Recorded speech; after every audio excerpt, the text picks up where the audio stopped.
Sa nakaraang video ay natapos tayo na kung saan ay nakaharap na ng ating bida ang kanyang kapatid na babae sa kanyang namayapang ama. Kaya naman sinabi nito kay Yon Sojo na mas maganda na kung hindi nito ibababa ang kanyang depensa, dahil sa magiging seryoso na ito at hindi siya pagbibigyan. Matapos ay agad naman itong hinampas ang mga bato na kanyang ipinaangat patungo sa kinaroroonan ng kanyang kapatid. Dahil sa dami nito ay nabigla naman si Yon Sojo at napapaisip na hindi niya makakaya pa na madepensahan ang lahat ng ito, nang bigla naman na dumating ang kanyang kasama sa luyang 5 heroes at ito na ang umatake sa mga bato na papalapit sa kanya. Matapos ay sinabihan niya ito na kailangan nilang magtulungang dalawa upang magawa nilang matalo ang aroganteng bata na ito, na masaya naman niyang sinang-ayunan. Ngunit sabi naman sa kanya ng ating bida na walang magandang ay dudulot ang hindi nitong inaasahan pagsali sa kanilang labanan, matapos ay ginamitan naman ng ating bida ito ng kanyang aura execution, na nagawang atakihin ang ika-5 bayani ng luyang 5 heroes.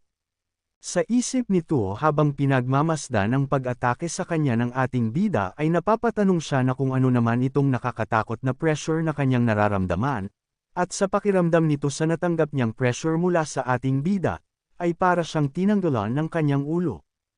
Dagdag pa niya na ang mas malala pa doon ay hindi man lamang ito gumawa ng kahit na isang paghakbang, sa nangyari ay tinanong naman siya ni Yon Sojo na kung anong nangyayari sa kanya, nang bigla naman na nagsalita ang ating bida at sinabihan siya na tama ang kanyang ginawa at manatili lamang ito gaya ng kanyang ginagawa. Dahil sa ang tangi lamang niyang nais na kalabanin ay ang babaeng pula ang buhok. Sa kabilang banda naman habang pinagmamasdan ng iba pang mga miyembro ng luyang 5 heroes ang mga ito, ay nagtanong naman ang isa sa kanila kung ano na ang kanilang gagawin ngayon. Naiinis naman na sagot ng kanilang ikauna na ito ay taliwas sa batas ng Jangho ang makisali sa away ng iba, dahil kung hindi ay maari nilang madungisan ang kahulugan ng kanilang paglalakbay sa Jangho. Ngunit nagsalita naman ang isa na siya ay si Lee Soman, ang disciple na mula sa Heaven Sect, ay hindi susuko sa hamak lamang na bandido na kagaya niya kahit gaano pa man ito kalakas. Sa nangyari ay sinabihan naman siya ni Yonjuko na ang akala niya ay siya na ang pinakamatalino sa kanilang grupo dahil sa huminto ito sa kanyang paggalaw, ngunit sa tingin niya ay hindi siya. Kaya naman ang magawa nitong makalapit sa ating bida ay malakas at mabilis naman siyang nakatikim dito ng atake na nagawa siya maipatalsik. Sa isip naman ng kapitan ng Merchant Union ay naiinis ito at napapasabi na kahit pa ang isang disciple ng Heaven Sect ay nagagawa lamang talunin ng iisang bandido, at ang bagay na ito ay mas malubha pa kumpara sa kanyang inaasahan. Sa nangyari naman ay napasabi na ang ikauna sa kanila sa luyang 5 heroes na ngayon na sa ganito na ito napunta ay hindi na niya makakaya pa na tumayo na lamang at panoodin sila. Kaya naman inutusan nito ang iba pa na ito na ang tamang oras upang sagipin ng luyang 5 heroes, ang kanilang kasamahan na si Soman at si Sojo, na agad naman nilang sinang-ayunan. Dahil dito ay napatanong na lang ang ating bida na kung bakit napakaraming istorbo naman ngayong araw, at sinabihan ng mga ito na kung mayroon pa ba silang mga huling kahilingan. Nang bigla naman na tinawag si Yonjuko ng kanyang mga kasamahan sa bandido at sinabihan na hindi na niya pa kailangan na mapunta pa sa bagay na iyon, dagdag naman ng matandang si Yanggak na kung mapipinsala niya ang mga ito ng malubha, ay mauuwi sila sa pangkalahatang digmaan sa pagitan ng iba't ibang mga grupo ng martial artist, at isipin nito ang maaring maging kapalit at maghinay-hinay ito ng kahit na kaunti. Natigilan naman dito si Yon Sojo sa pagkakarinig ng pangalan nito. Dagdag pa niya na ang bastardong ito ay mayroon ding apelyido na yon ng kagaya ng Sakania at maging ang buhok nito ay pula din, kaya naman ay napapatanong ito na kung mayroon kaya itong kaugnayan sa kanilang pamilya. Matapos ay sinabihan naman siya ng ating bida na mas maganda na pagmasdan niyang mabuti ang kanyang gagawin. Nagtataka naman dito si Yon Sojo sa nais na mangyari ng ating bida. Kaya naman sinagot siya nito at sinabi na ito ay ang itsura ng tunay na Ultimate Dragon Ascension. Matapos ay naghanda naman ito, at di din nagtagal ay ipinalabas na niya ang Nine Heavens Art Second Form, Ultimate Dragon Ascension. Sa nangyari ay nabigla naman si Yon Sojo sa kanyang nakikita at napapatanong na kung sa papaanong paraan niya nagamit ang teknik na ito. Sa nakitang ito naman ng mga papasugod na grupo ng luyang 5 heroes ay bigla din silang nagulat, dahil sa isa-isang nagtungo ito sa kanilang mga harapan, upang ang lahat ay mapahinto, at matamba sa kanilang kinatatayuan. Dahil sa nangyaring pagkakabagsak ng lahat sa luyang 5 heroes ay agad naman na sinabi ng kapitan ng Merchant Union na magsipagtakbo na sila sa lugar na ito at tumakas, ngunit bigla naman silang napahinto dahil sa may mga grupo na ng bandido ang patungo sa kanilang daraanan. Matapos ay sinabihan naman sila ni Yamyong na walang kahit na isa sa kanila ang maaring makaalis sa lugar na ito kahit pa na mayroon pa silang dapat napuntahan, dahil kailangan muna nilang magbayad sa kanila. Sa lugar naman ng ating bida ay nagtataka naman na tinanong ni Yon Soju ito, na kung sino ba talaga siya. Naiinis naman ang ating bida dahil sa hindi pa din ito maalala ang lahat matapos ng kanyang ginawa dito, kaya naman ay tinawag niya ito bilang ang kanyang kapatid. Matapos ng nangyaring pagtatagpo ng dalawa ay nagtungo naman ang ating bida sa isang tahimik na lugar, na para bang mayroon itong iniisip na kung ano. Nang bigla naman siyang pinuntahan at tinanong ng kanilang pinuno na kung ano naman ang ginagawa nito sa lugar. Dagdag pa niya na nalaman na nito ang kaunti habang pinagmamasdan niya ang martial arts ng maingay na martial artist na babae kanina, at hindi nito naisip na ang martial arts na kanyang itinuro sa kanila ay ang martial arts ng Waryong Manor, at narinig na din niya ang kanyang sitwasyon mula kay Sobak. Sabi naman nito na ang pangalan niya ay Yonjuka at ito ay ibinigay sa kanya ng kanilang ama. Dagdag pa ng ating bida na ang kahulugan nito ay Crimson Sunset at lagi siyang napapatanong na kung bakit ito ang ibinigay sa kanya ng kanilang ama na pangalan, ngunit namatay na ito bago pa siya magkaroon na may tanong ang bagay na iyon at ang mga taong kanyang nakasamang mamuhay araw-araw ay ang kanyang bagong ina at ang mga anak nito. Sabi pa nito na tingin niya ay alam na niya ito ngunit ang babaeng iyon na may pulang buhok ay ang kanyang kapatid sa kanyang ama, at nang siya ay nasa Waryong Manor, ay paulit-ulit siya nitong binubuli. Sabi naman dito ng kanilang pinuno na hindi na siya nagtataka pa dahil sa nararamdaman nito ang kanyang emosyon sa espada nito hindi gaya ng palaging nangyayari, at ito pala ang dahilan nito. Matapos ay masaya naman itong sinabi na ang nakuha nila mula sa Huayang Merchant Union ay umabot sa 500 nyang, at mas malaki ang nakuha ngayon ni Yamyong hindi gaya ng palagi nitong nakukuha at matapos ay pinaalis na din ang mga ito. Dagdag pa niya na ang luyang 5 heroes ay ikinulong ng mga ito sa kanilang kuta. At bukod pa doon ay alam na din naman niya na bumaba na ito sa kanyang posisyon, nagtanong naman ang ating bida sa kung anong ibig nitong sabihin sa kanya. Sumagot naman ito at sinabi na kung ano pa ba, dahil sa kanilang mga Mount Wufeng 10 elites, ay walang kahit na sino sa kanila ang magagawang pigilan siya sa mga nais nitong gawin, kaya naman ay maari nitong gawin ang lahat ng kanyang naisin sa luyang 5 heroes hanggang sa ito ay masiyahan. Sa narinig na ito ng ating bida ay labis naman siyang nakaramdam ng saya at napasabi na maganda ito sa kanyang pandinig at isa itong magandang ideya. Kaya naman dahil dito ay nagmamadali nitong sinabi na sila ay babalik na sa kanilang Mount Wufeng hideout dahil sa may nais pa siyang gawin sa mga ito, na sinang-ayunan naman ng kanilang pinuno dahil sa ang lahat ay naghahantay na sa kanila. Makalipas ng ilang sandali sa harap ng Mount Wufeng Pavilion, ay nagtipon-tipon ang lahat ng mga miyembro ng Mount Wufeng 10 Elites, at matapos ng ilan pang mga sandali, ay ipinag-utos naman ni Yang Gak na dalhin na sa kanila ang mga bihag ng mga ito, na agad naman nilang sinunod. Habang papalapit naman ang mga ito, ay napatanong naman ang ating bida na kung bakit ganito ang kanilang mga itsura. Na agad naman na nagsalita si Yang Gak, sabi nito na nais ni Yamyong na hindi ang mga ito makagamit ng kanilang mga martial arts kung magsubok man ang mga ito na gumawa ng kung anong mga kalokohan, kaya naman ay hinaranggan nito ang kanilang pressure points gamit ang mga acupuncture, at pinakain ang mga ito ng energy-dissipating poison na sinasabi na winawasak nito ang energy core, at ito ang naging resulta ng kanilang ginawang iyon. Nang bigla naman silang sinigawan ng isa sa mga kasamahan ng ating bida at tinatanong ang mga ito kung bakit pa sila nananatiling nakatayo, kaya naman ay puwersahan nila itong pinaluhod. Dahil dito ay nagreklamo naman ang isa sa luyang 5 heroes at tinatanong kung bakit hindi pa sila tapos sa kanila. At nagmakaawang pakawalan na sila ng mga ito, dahil sa hinayaan naman na nilang pakawalan ang grupo ng Huangyang Merchant Union. Sabi naman dito ng ating bida na maari din naman ang mga ito na magbayad sa kanila gaya ng ginawa ng mga iyon, Dagdag ni Yanggak na ito ay dahil sa kanilang ginawang pagsugod sa kanilang Mount Wufeng hideout, at ang mga bastardong grupo ng Merchant Union Anion ay nagbayad sa kanila ng halos 500 yang bago nila pakawalin ang mga ito. Dahil dito ay nagulat naman ang mga kasamahan ng Luyang Five Heroes at tinatanong ang ating bida na kung nais din ba talaga ng mga ito na magbayad sila, dahil sa nagtungo silang lahat dito ng may mga pagtutol sa kanilang mga pamilya kaya naman ay wala silang ganong kalaking mga salapi. Sabi naman sa kanila ni Yonjuka na hindi naman na problema ang bagay na iyon dahil sa maari naman na silang makahingi ng pera mula sa kanilang mga pamilya ngayon.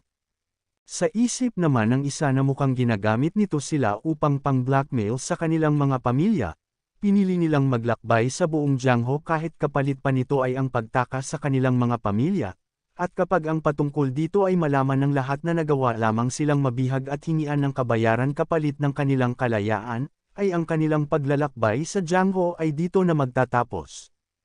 Kaya naman sa isip ng isa na labis na ang ginagawa ng mga ito sa kanila, kaya naman ay sinigawan niya ang mga ito at sinabihan na kung sa tingin ba nila ay matatakasan pa nila ang ginagawa nilang ganito sa mga ito, dahil kung malaman ito ng kanyang ama o ng kanyang lolo ay ang maliit na kuta nilang ito ay kanilang pagpipire-piresuhin.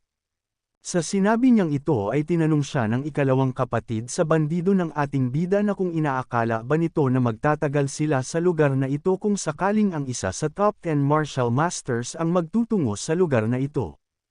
Ay nagkakamali siya, dagdag pa ng ating bida na sa oras na ang mga iyon ay magawang magtungo sa kanila, at bigla naman itong nagbigay ng senyales, upang tutukan ng mga kasamahan ng ating bida ang mga ito ng kanilang mga sandata, at matapos ay sinabi na kung sakaling magtungo ang kanilang mga sinasabi, ay tanging ang kanilang mga pugot na ulo na lamang ang kanilang madadatnan sa lugar na ito. Kung umabot ka na sa parte ng video na ito ay maari lamang na i-click ang like at super thanks sa baba bilang pagsuporta. Maraming salamat. Sa nangyari ay nakaramdam naman ang mga ito ng takot para sa kanilang mga buhay. Kaya naman ay masayang sinabi ng ating bida sa mga ito na kung ganun ay sabihin ng mga ito ang tingin nilang kanilang mga halaga bago pa magawang gamulong sa lupa ang kanilang mga ulo, at sinabi na uumpisahan niya sa kanilang ikauna sa Luyang Five Heroes. Mabilis naman itong sinabi na ang kanilang pamilya ay hindi gaanong nakakaluwag at ang 500 niyang ay mahirap para sa kanila na makuha. Mabilis naman na tinanggap ito ng ating bida at sinabi na tanungin na ang kasunod.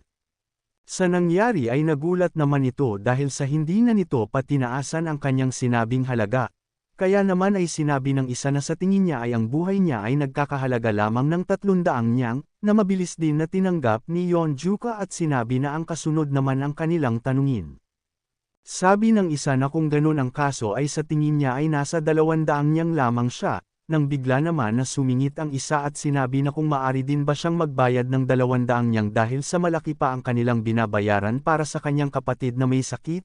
Sabi naman ng ating bida na wala siyang pakialam sa mga rason nito at tanungin na din ang kasunod dahil sa sumasakit na ang kanyang likod dahil lamang sa pag-upo dito ng matagal. Sumagot naman ang isa na ang makakaya niya lamang makuha sa kanyang pamilya ay 100 niyang. Sabi naman ni Yanggak dito na gaya ng nauna ay wala ding pakialam dito si Yonjuka. Matapos ay tinawag naman ng ating bida ang huli sa mga ito, at tinanong na kung magkano naman ang kayang maibigay ng babaeng mandirigma na nagmula sa Waryong Manor. Sabi naman nito na gaya ng isa ay tanging 100 niyang lamang din ang magagawa nilang maibigay dito. Sa isip naman niya na ang basurang ito ay walang lakas ng loob upang kalabanan ang kanilang pamilya kaya naman ay mukhang sinusubukan nito na pahiyain sila gamit ang ganitong sitwasyon. Natatawa naman na sinabi sa kanya ni Yonjuka na ang ganong halaga ay hindi sapat para sa kanya. Dagdag pa nito na kung nakakalimutan na ba niya na nagawa siyang tutukan nito ng kanyang espada kanina. Dahil dito ay nagalit naman si Sojo at tinatanong kung inaasahan ba nito na magagawa niya ang makakuha ng 300 niyang, ngunit sabi naman dito ng ating bida na halos hindi pa ito sapat sa kanyang nais na mangyari. Kaya naman dahil dito ay galit nitong tinanong si Yonjuka na kung ganun ay magkano ang nais nito sa kanya. Masaya naman na sinabi nito na 1,000 niyang, kailangang magbayad ng Waryong Manor sa kanya ng 1,000 niyang dahil sa pagsubok ng pagpaslang sa buhay ni Yonjuka. Dahil sa laki ng halagang nais ng ating bida dito ay ang lahat ay nabigla, Kaya naman ay napatanong si Yon Solju na kung anong klaseng kalokohan naman ang sinasabi nito dahil ang 1,000 niyang ay sobra-sobra na. Nang bigla naman na nagsalita si Yamyung at sinabi na hindi nito nagawang matakot kahit pa kinakausap siya ng pinakamalakas sa kanilang Mount Wufeng hideout, at kahit pa masyado pa itong bata ay napapahanga ito sa taglay niyang lakas ng loob. Sabi ni Yon Soljo na wala silang ganong kalaking klase ng pera at tinanong kung bakit ang Heaven Sect na mas may kakayahan na gawin iyon ay kailangan lamang na magbayad ng 100 niyang ngunit siya ay 1,000. Masaya naman na napapaisip ang mga kapatid ng ating bida sa bandido na ito ay dahil sa siya ay nagmula sa Waryong Manor. Sabi naman ni Yon Juka sa kanya na kung wala itong pera ay maari naman niya itong bayaran sa pamamagitan ng pagsisilbi sa kanila. Ngunit kailangan nitong pakasalan ngayon din mismo sa kanilang harapan si Yamyung at gumawa ng mga gawaing bahay upang makabayad. Sa nangyari ay natuwa naman dito si Yamyung, at napasabi na wala itong tinitignan na kahit ano pagdating sa mga babaeng ngunit kung ito ang nais ng ating bida ay tatanggapin niya ito. Sa nangyari ay wala naman na nagawa dito si Yon Soljo at sinang-ayunan na lang ang halagang nais nitong makuha kapalit ng kanyang kalayaan. Kaya naman dahil dito ay sinabi ng ating bida na ngayon ay ang mga presyo ay napagdesisyonan na, kaya naman ay inutusan niya ang mga ito na ngayon ay gumawa sila ng mga sulat para sa kanilang mga pamilya at kailangan nilang galingan ang kanilang gagawin kung ayaw nilang ang mga ulo nila ang may padala at hindi ang kanilang mga liham. Sa nangyari ay wala naman silang nagawa pa kung hindi ang sumunod na lang. Sa kabilang banda naman ay sinasabi ng kanilang ikalawang kapatid sa bandido sa kanyang pinuno na sa tingin niya na ang bastardong si Yon Juka ay hindi lamang ipinanganak na may talento sa martial arts ngunit mayroon din itong pag-uugali ng isang bandido, na masaya naman na sinang-ayunan ng kanilang pinuno. Nang bigla naman na nagsalita si Yanggak at sinabi na hindi nito alam kung ayos lamang ba ito. Dahil sa ang kanilang kalaban na ngayon ay hindi na ang mga batang ito kung hindi ay ang mga kasapi ng Orthodox Murm, ang siyam na great sects. Masaya naman na sinabi ng ating bida na alam niya ang bagay na iyon, at sa tingin niya na ang mga bagay ay mas nakakapanabag pa. Matapos ay ang mga liham na nagsasaad ng presyo ng Luyang 5 Heroes ay matagumpay nang naipadala, sa 8 Immortal Sect, sa Great Nature Sect, sa 7 Sun Sect, sa Heaven Sect, at sa wakas ay sa Waryong Manor. Ngunit sa lugar naman na ito ay galit na galit ang ina ni Soljo, at tinatanong ang mga anak nito na kung ano ang kanilang ginagawa kung bakit hindi pa din nila nagagawang mahanap ang kanilang kapatid na babae. Humingi naman ng tawad dito si Yon Mubak at sinabi na nagawa na nilang maghanap sa kung saan-saan, ngunit wala silang nakitang mga bakas magmula sa lugar ng mga grupo ng bandido na kung tawagin ay ang Crimson Wind Stronghold. Sa isip naman ng isa nitong kapatid ay galit na galit ito na napapasabi na kung bakit kailangan pa na umalis ng kanyang kapatid dahil lamang sa walang kwentang rason, at ngayon ay siya ang nahihirapan ng dahil lamang sa kanya. Nang bigla naman na may dumating na isang utusan, kaya naman ay nagalit ang ina ng mga ito at sinabi dito na kung hindi ba niya nakikita na nakikipag-usap siya ngayon.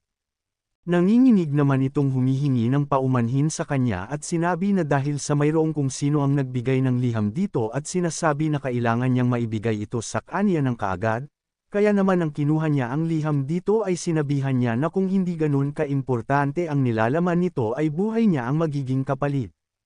Matapos na makuha ay kaagad naman niyang binasa ang nilalaman ng liham, at nang matapos ay hindi naman ito makapaniwala. Kaya naman ay galit nitong nilukot ang liham at napapatanong na kung ginawa ba talaga ng kanyang anak na si Yon Soljo ang ganitong klaseng katangahan. Matapos ay bigla na lang itong napabagsak kaya naman ay agad itong nilapitan ng kanyang isa pang anak. Sabi nito na hindi lamang nagawang bihagan ang kanilang kapatid ng Mount Wufeng hideout, ngunit kailangan pa nila ngayon na magbayad sa mga bandidong iyon ng 1,000 niyang. Kaya naman kung gusto mo na masubaybayan ang ating kwento ay i-open mo lang ang notification bell pagkatapos mo na mag-subscribe.